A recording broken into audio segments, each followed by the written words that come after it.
अब लोकसभा चुनाव को लेकर माहौल गरमाने लगा है।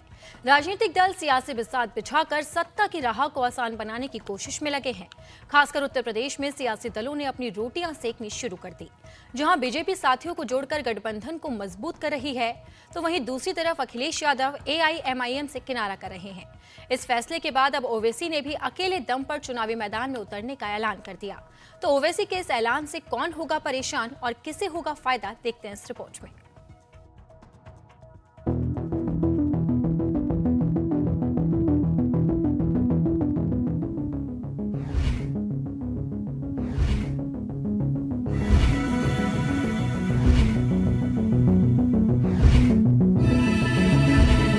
जब भी चुनाव करीब आते हैं तो राजनीतिक दल साथियों की तलाश करते हैं। यूपी में बीजेपी के विजय रथ को रोकने के लिए अखिलेश और राहुल गांधी भी एक साथ आ गए।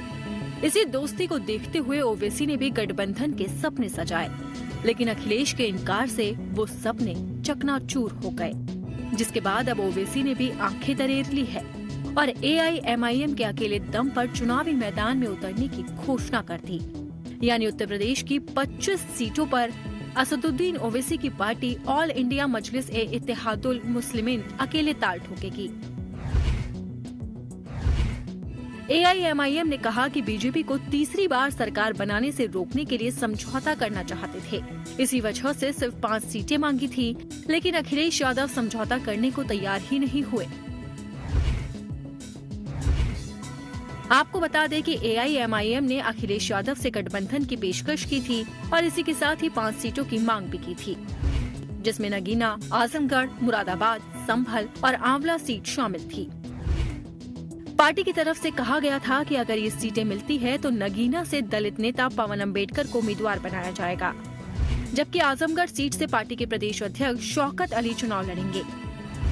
बाकी 3 सीटों मुरादाबाद, संभल और आंवला पर उम्मीदवार बाद में तय किए जाएंगे। इसी के साथ ही ये भी कहा गया था कि अगर ये दोस्ती नहीं हुई तो हमारी पार्टी 25 सीटों पर अकेले लड़ेगी।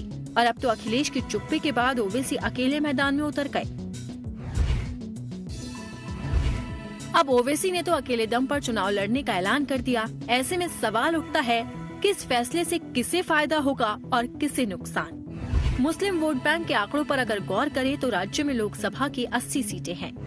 यूपी में मुस्लिम आबादी की करीब 20% है और राज्य की कई सीटों पर मुस्लिम मतदाताओं की तादाद काफी अच्छी खासी है।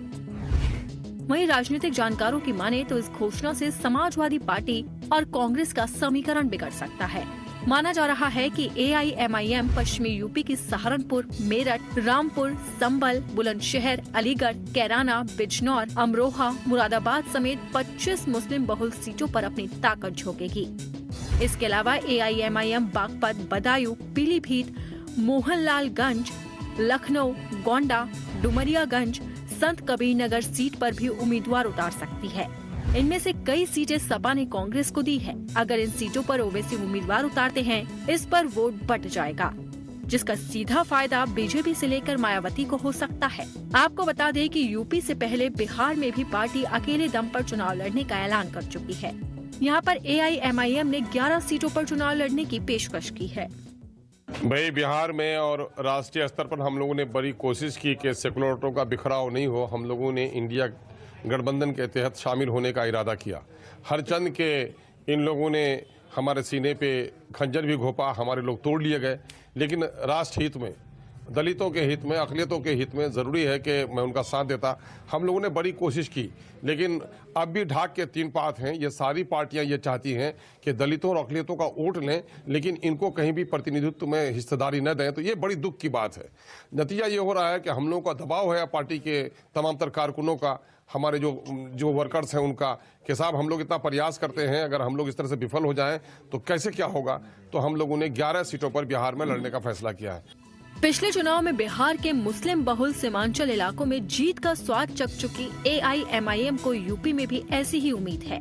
अब देखना होगा कि अकेले दम पर ओवैसी पार्टी को कितना आगे ले जा पाते हैं और उनके अकेले फैसला लड़ने से किसे फायदा होगा और किसे नुकसान।